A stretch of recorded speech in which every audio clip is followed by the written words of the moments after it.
રાસાયણિક પ્રક્રિયાઓ અને સમીકરણો તેમજ પાઠ 15 આપણું પર્યાવરણ એને આપણે પૂર્ણ કર્યા. પર્યાવરણની પીડીએફ હું આજે તમને મોકલી આપીશ. આજે આપણે ફિઝિક્સ સેક્શન એટલે કે ભૌતિક વિજ્ઞાનના મહત્વના પાઠ તરફ જઈશું. પ્રકાશ પરાવર્તન અને વક્રીભવન. વિદ્યાર્થી મિત્રો, આ પાઠમાંથી પ્રિલિમ અને બોર્ડમાં 6 ગુણનું પૂછાશે. વિભાગ એ માંથી એક હેતુલક્ષી આવે, વિભાગ બી માંથી 2 ગુણનો એક પ્રશ્ન અને વિભાગ સી માંથી 3 ગુણનો પ્રશ્ન. આ રીતે કુલ 6 ગુણનું પૂછી શકે. આ પ્રકરણમાંથી દાખલો પૂછાવાની પણ શક્યતા નકારી શકાય નહીં. તો આ પાઠને આપણે બરાબર સમજીશું. તેના દાખલાની પણ આપણે પૂરતી પ્રેક્ટિસ કરીશું. સૌથી પહેલા આ પાઠની અંદર કયા કયા મુદ્દાને આપણે સમજવાના છે તેની એક ઝલક આપણે જોઈ લઈએ. સૌથી પહેલો મુદ્દો છે પ્રકાશ. પ્રકાશની વાત કરીએ ત્યારે આપણે કોઈ પણ વસ્તુને કેવી રીતે જોઈ શકીએ છીએ તે તમે આ પાઠ દ્વારા સમજી શકશો. ત્યાર પછી આપણી આંખોમાં ખામી સર્જાય છે. નાની ઉંમરની વ્યક્તિઓમાં લઘુ દ્રષ્ટિ, મોટી ઉંમરની વ્યક્તિઓમાં ગુરુ દ્રષ્ટિ, તેમજ કેટલીક મોટી ઉંમરની વ્યક્તિઓમાં બંને પ્રકારની ખામીઓ સર્જાય, લઘુ દ્રષ્ટિ અને ગુરુ દ્રષ્ટિ, જેને આપણે પછીના પાઠમાં જોઈશું પ્રેસબાયોપિયા તરીકે.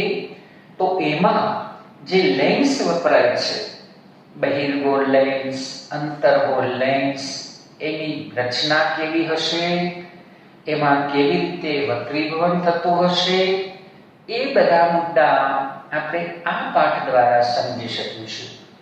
એ ઉપરાંત અહીં આપણે વક્રીભવનની વાત કરવાની છે ત્યારે તમે ચોમાસામાં જે મેઘધનુષની ઘટના જુઓ છો, રાત્રે તારા ટમટમતા જોવા મળે છે, ત્યાર પછી મરીચિકા એટલે કે મૃગજળની જે ઘટના સર્જાય છે, એ બધી જ ઘટનાઓ એ વક્રીભવન પર આધારિત છે. અને એ વક્રીભવન શું છે એ આપણે આ પાઠમાં સમજીશું. એ સિવાય અરીસાના પ્રકાર, વાહનોમાં પાછળની બાજુએ કે આપણે કોઈ વાહન લઈને જતા હોય તો પાછળનું કોઈ વાહન જોવા માટે આપણે જે સાઈડ મિરર તરીકે ઉપયોગ કરીએ છીએ એમાં બહિર્ગોળ અરીસો હોય છે. એ સિવાય આગળની જે હેડલાઇટ હોય છે એમાં અંતર્ગોળ અરીસો હોય છે. ડોક્ટરો અરીસાનો ઉપયોગ કરતા હોય છે. ઘડિયાળી પણ આ પ્રકારના કાચના પ્રકાશીય ઉપકરણોનો ઉપયોગ કરતા હોય છે. તો બધા જ મુદ્દાને આપણે આ પાઠની અંદર આવરી લઈશું. તો હવે આપણે સૌથી પહેલી વાત કરીશું કે કોઈ પણ વસ્તુને આપણે જોઈ શકીએ છીએ તો કેવી રીતે. ચાલો આપણે એક વસ્તુ અહીંયા મૂકીએ છીએ. એક વસ્તુ અહીંયા પડી છે. આ વસ્તુ પર પ્રકાશનું કિરણ આપાત થાય એટલે અહીં આપણે લખીએ આપાત કિરણ. પ્રકાશનું કિરણ આપાત થાય ત્યારે એમાંથી પરાવર્તન પામેલું કિરણ, એ પરાવર્તિત કિરણ આપણી આંખમાં આવશે. હવે આપણી આંખમાં આવે ત્યારે તે વસ્તુને આપણે કેવી રીતે જોઈ શકીએ છીએ? તો હું ઝડપથી આ આપણી આંખની રચનાની થોડીક વાત કરી દઉં કે ભાઈ આપણી આંખમાં એવું તો શું થાય છે જેથી એ વસ્તુને આપણે જોઈ શકીએ છીએ? તો આપણી આંખની રચનામાં એક છે આપણો કુદરતી બહિર્ગોળ લેન્સ, જેને આપણે નેત્રમણિ તરીકે ઓળખીશું. આ નેત્રમણિ એ સિલિયરી સ્નાયુઓ દ્વારા જોડાયેલો હોય છે. વિદ્યાર્થી મિત્રો, આંખની રચનાનો અભ્યાસ આપણે પછીના પ્રકરણમાં કરવાનો જ છે, પરંતુ અહીં આપણે ઝડપથી આ ઘટના જે છે એને આપણે જોઈએ. તો હવે આ જે આપણો ભાગ છે એને કોર્નિયા તરીકે ઓળખવામાં આવે છે, જે પારદર્શક પટલ કહેવાય. આપણી આંખનું સૌથી બહારનું જે આવરણ છે ઉપસેલું, એ કોર્નિયા તરીકે ઓળખાશે, જેને પારદર્શક પટલ કહે છે. ત્યારબાદ આ જે છે એને આપણે આ વચ્ચેનો જે ભાગ છે એ કીકી તરીકે ઓળખાશે. અને આપણે કીકી તરીકે ઓળખીશું. આ છે સિલિયરી સ્નાયુઓ, જે આપણી આંખના નેત્રમણિને જકડી રાખે છે. આને આપણે કહીશું આઈરિસ.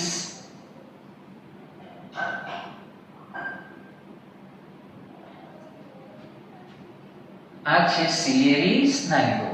તો સૌથી પહેલા આ પરાવર્તિત પ્રકાશના કિરણો જ્યારે પારદર્શક પટલ પર આવે છે ત્યારે આ પ્રકાશનું વક્રીભવન થાય છે. વક્રીભવનની ઘટના આપણે આ પાઠમાં ભણવાની છે. તો એ વક્રીભવન પામેલો પ્રકાશ આપણી આંખમાં પ્રવેશે છે. આપણી આંખમાં પ્રવેશે ત્યારે આઈરિસ દ્વારા પ્રકાશનો જથ્થો નિયંત્રિત થાય છે. આ પ્રકાશનો જથ્થો નિયંત્રિત કરવાનું કામ આઈરિસ કરે છે. કીકી એક નિયંત્રિત એટલે કે જરૂરિયાત મુજબનો પ્રકાશ આપણે નેત્રમણિ તરફ જવા દેશે. નેત્રમણિને સિલિયરી સ્નાયુઓ જકડી રાખે છે. જ્યારે આપણે દૂરની વસ્તુ જોતા હોઈએ ત્યારે આપણી આંખનો નેત્રમણિ જરૂરિયાત મુજબ પાતળો થાય છે. અને જરૂરિયાત મુજબ પાતળો થાય એટલે એની કેન્દ્ર લંબાઈ વધે છે. અને આ જે તે વસ્તુનું પ્રતિબિંબ નેત્રપટલ પર પડે છે, જેથી આપણે તે વસ્તુને જોઈ શકીએ છીએ. જો વસ્તુ નજીક હશે તો આંખમાં પ્રવેશેલો પ્રકાશ એને શું થશે કે આ સિલિયરી સ્નાયુઓ એ નેત્રમણિને જાડો કરશે. નેત્રમણિ જાડો થશે એટલે એની કેન્દ્ર લંબાઈ ઘટશે. કેન્દ્ર લંબાઈ ઘટે એટલે વસ્તુનું સ્પષ્ટ પ્રતિબિંબ આપણા આંખના નેત્રપટલ પર રચાય. આ આપણો નેત્રપટલ છે.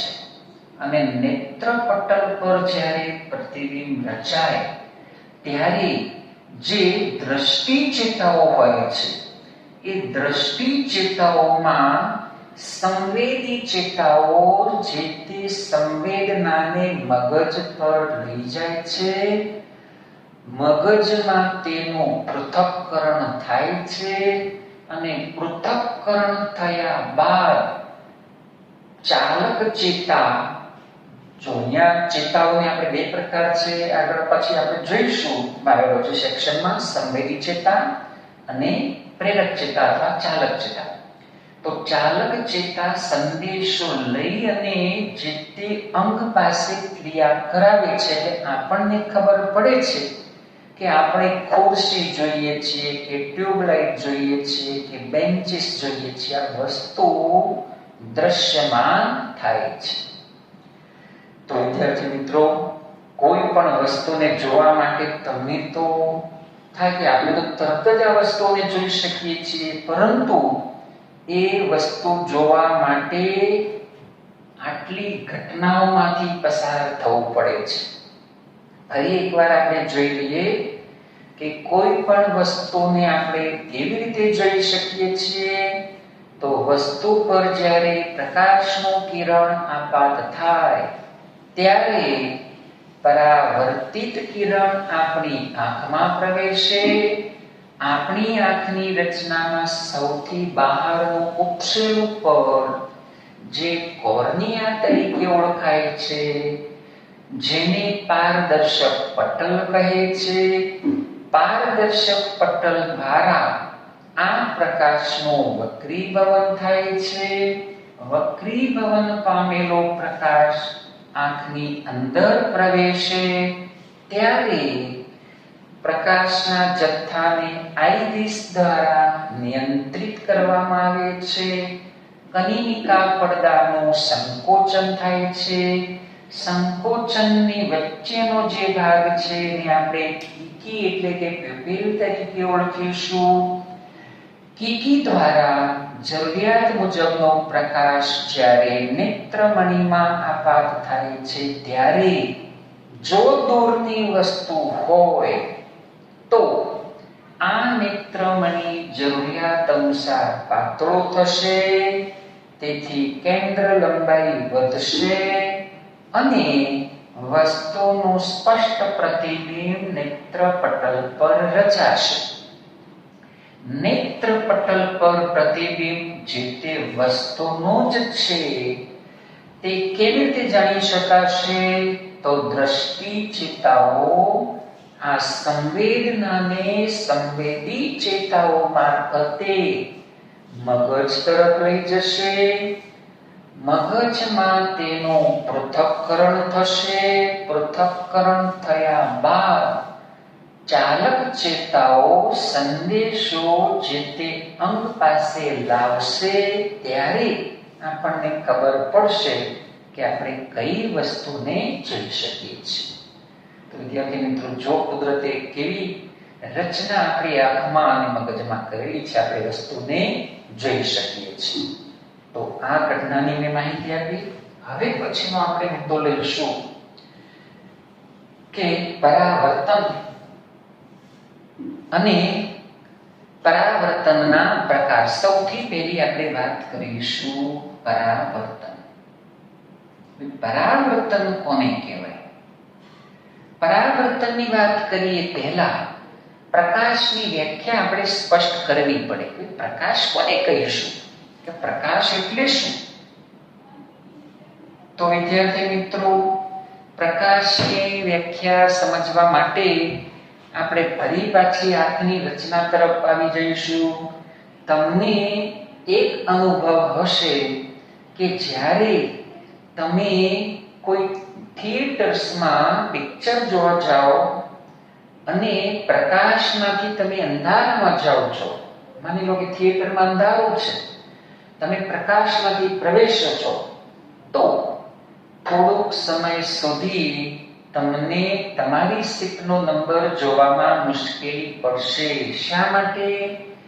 જ્યારે આપણે પૂર્ણ પ્રકાશમાં હોઈએ ત્યારે આપણી આંખનો જે નેત્રમણી કે આપણી આંખમાં જે કીકી છે એ કીકી છે કેવી હશે? સંકોચાયેલી. કીકી પૂર્ણ રીતે ખુલેલી નહીં હોય, કારણ કે પ્રકાશને આપણે જ્યારે પ્રકાશમાં હોઈએ ત્યારે આપણા નેત્રપટલને નુકસાન ના થાય એટલા માટે કીકી અર્ધ ખુલેલી હોય છે.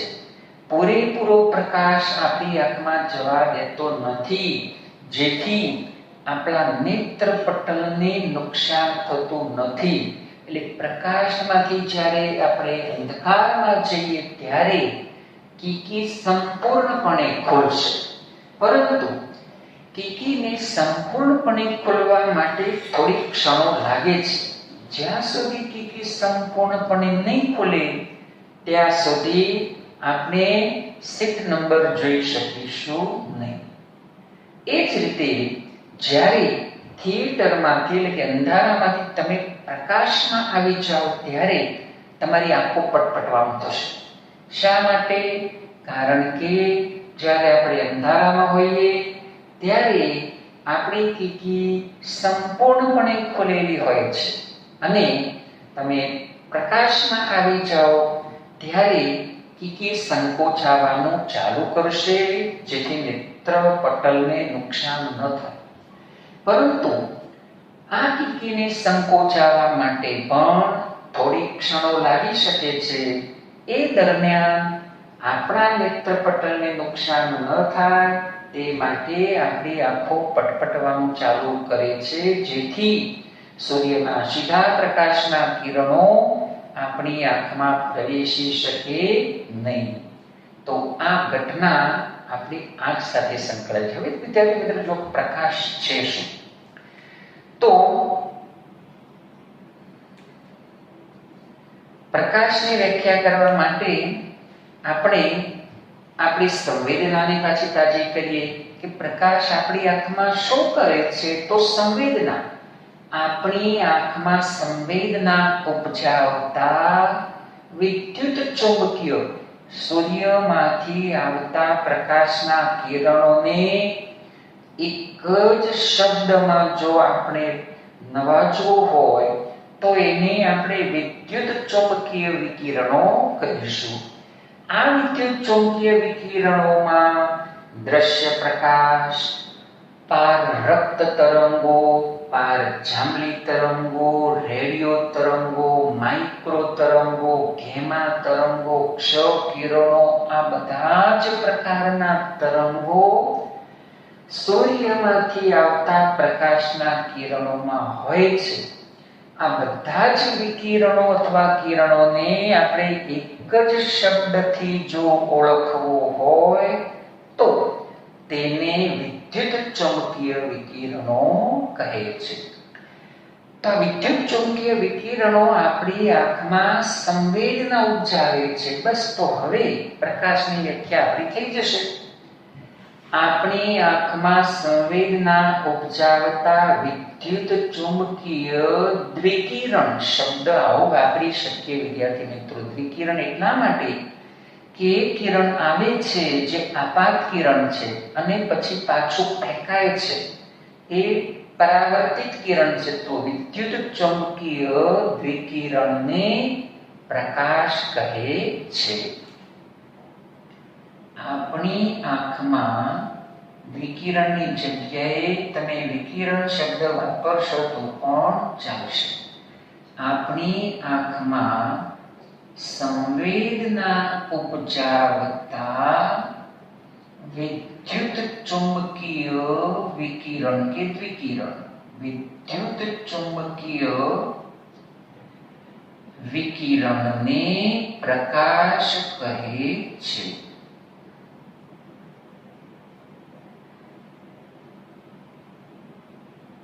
તો આપણે પ્રકાશની વ્યાખ્યા કરી. હવે વાત કરીશું પરાવર્તન એટલે શું.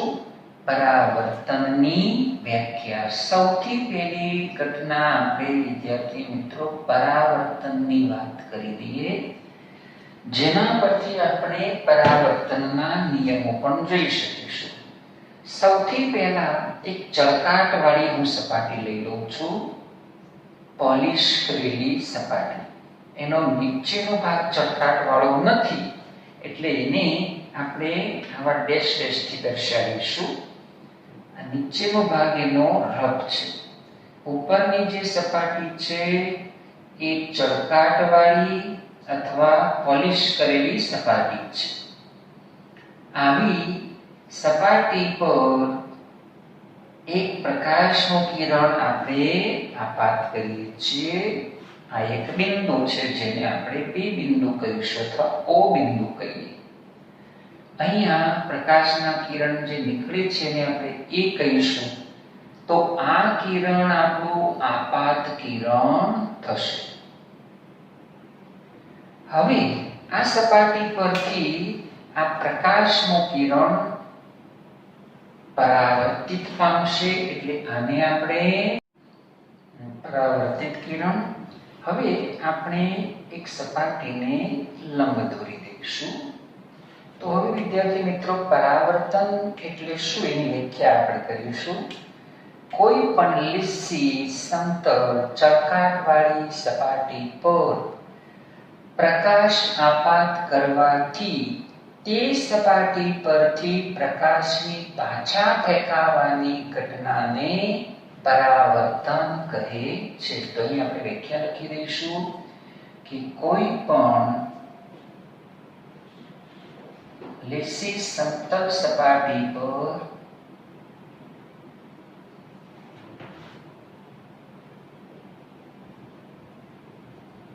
પ્રકાશ આપાત કરવાથી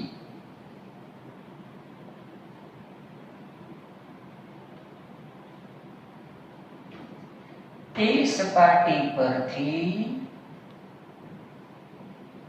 પ્રકાશની પાછા ફેંકાવાની ઘટનાને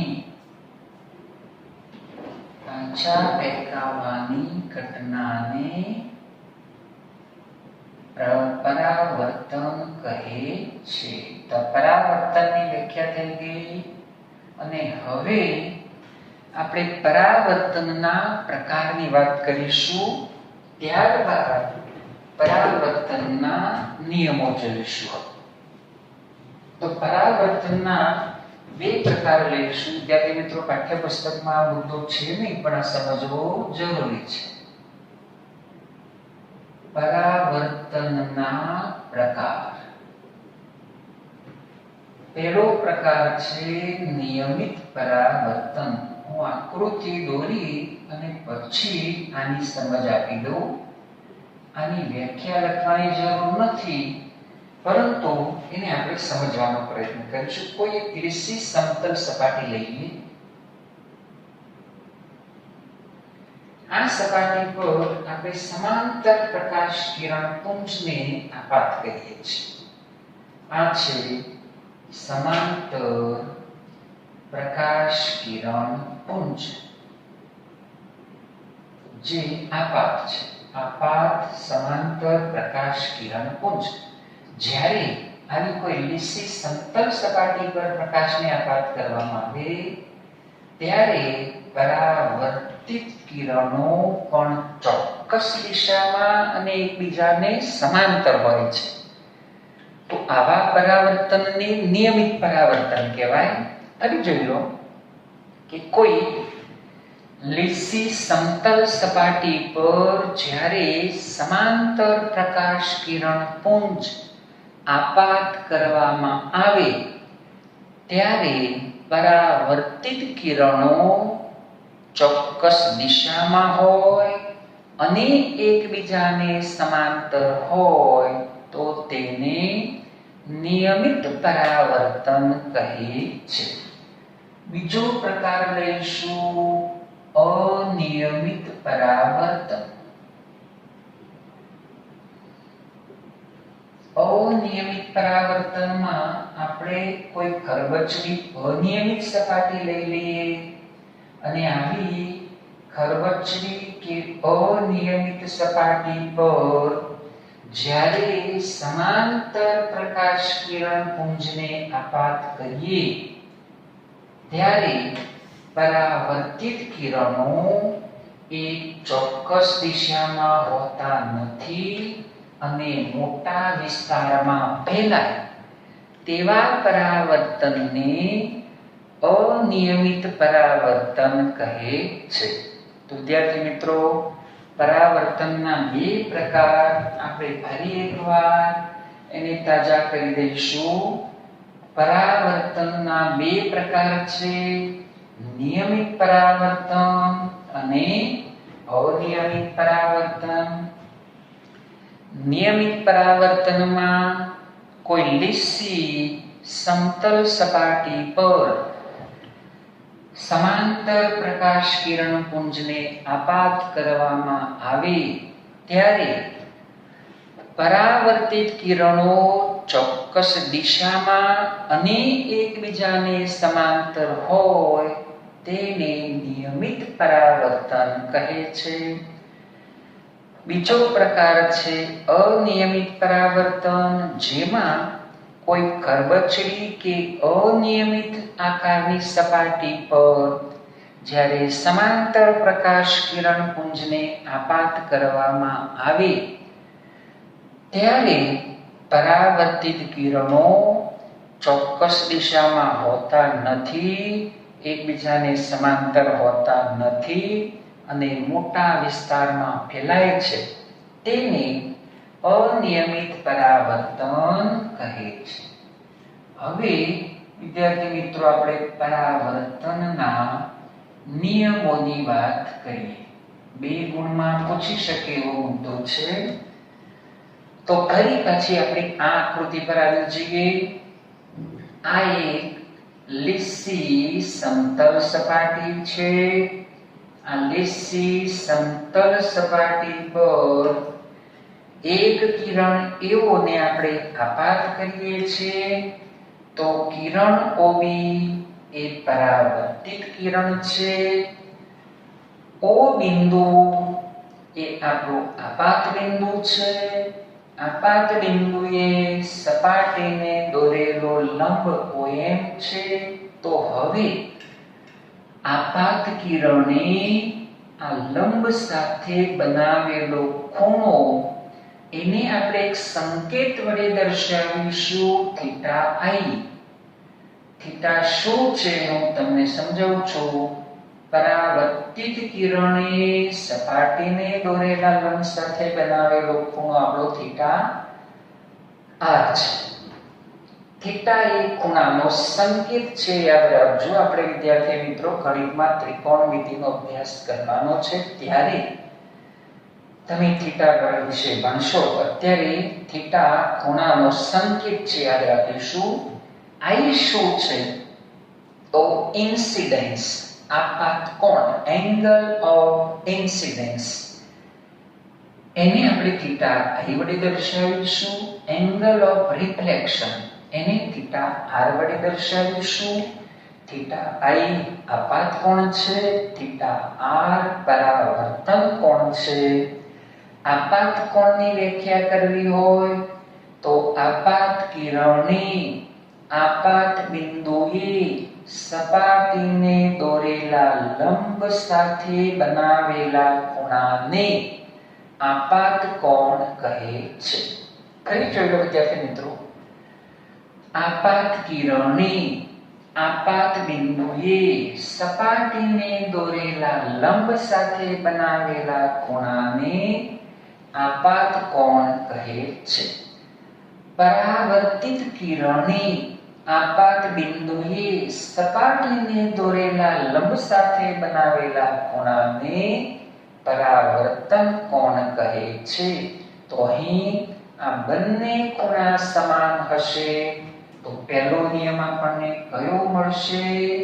આપાત કોણ અને પરાવર્તન કોણ સરખા હોય છે. આપાત કોણ અને પરાવર્તન કોણ સમાન અથવા સરખા હોય છે. બીજો નિયમ, આપાત કિરણ, પરાવર્તિત કિરણ અને આપાત બિંદુએ સપાટીને દોરેલો લંબ ત્રણેય એક જ સમતલમાં હોય છે. આપાત કિરણ, પરાવર્તિત કિરણ અને આપાત બિંદુએ સપાટીને દોરેલો લંબ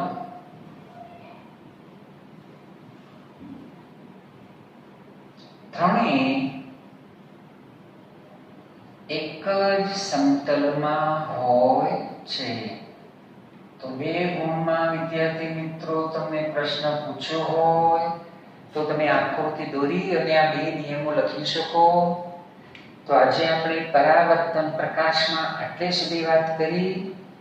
તમે વિડીયોને બરાબર જોશો.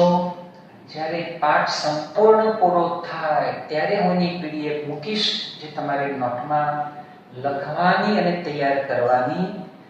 આગળના પાઠની એટલે કે આપણા પર્યાવરણની પીડીએફ આજે હું મૂકી દઈશ. તો તમે આટલી વાતને બરાબર ધ્યાનમાં લેશો. અને વિદ્યાર્થી મિત્રો, આજનો દિવસ તમારો શુભ રહે એ અભ્યર્થના. જય હિન્દ, જય ભારત. વિડીયોને સબસ્ક્રાઇબ અને લાઈક કરવાનું ભૂલશો